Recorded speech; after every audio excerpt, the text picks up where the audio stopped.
Hey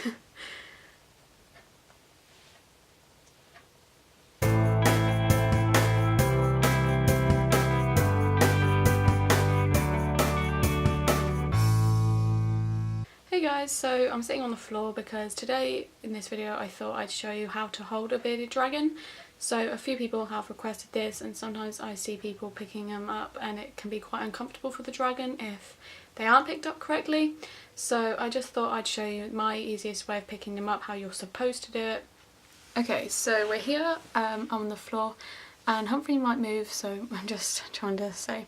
So if they're just sitting, so if they're just like this, the correct way to do it would be to place both hands under here and grab them from underneath, so like this, and then lift underneath and pick them up, and then you can kind of just put them so kind of on your arm. So that is basically the correct way. This is supporting all of their like ligaments and their body and their tail, because their tail can be quite heavy. As you can see, it weighs down quite a lot. So when you pick them up, you really need to make sure that you are supporting their tail. Humphrey is very obedient, so she doesn't mind me doing this at all. But some people just pick them up kind of like this.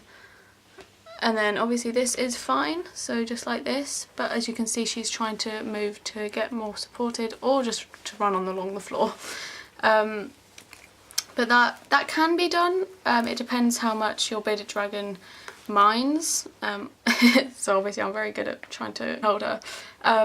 So as you can see, they're quite big, so she obviously fits on the palm of my hand easily. Usually 2 hands, so you always want to have 2 hands holding them, but if you're quickly just grabbing them, obviously 1 hand will do.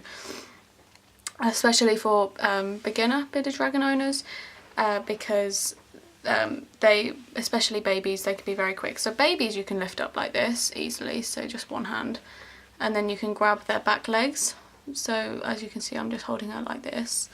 So if I'm just holding her like this.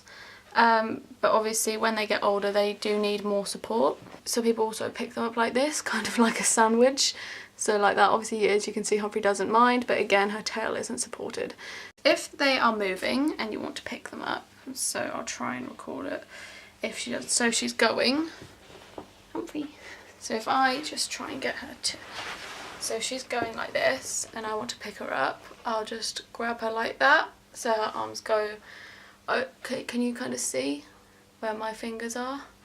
So they're in front and behind of her front arms, so that it's not as easy for her to move. And then I'm just supporting her tail. That's the easiest way if they're running. So if I try and do it again, so just like that. So I try and stop her. So I try and stop her, and then I just pick her up.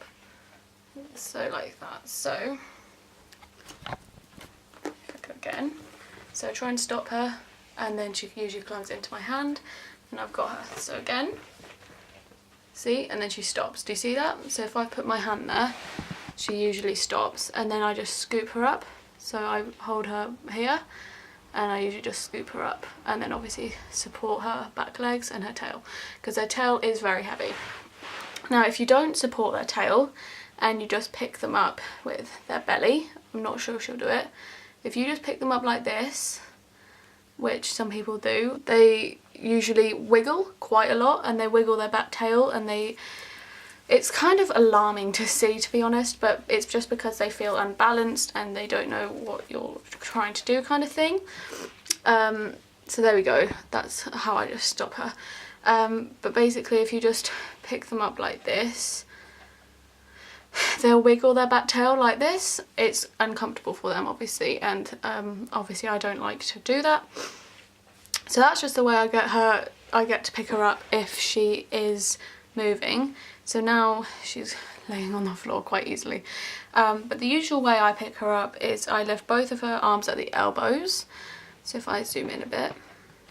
So I pick both of her arms up at the elbows, put my hand underneath, so what my index finger is holding onto her arms, the rest of my fingers are around her upper torso, and then I scoop underneath and I pick her up like that, and then I usually do this.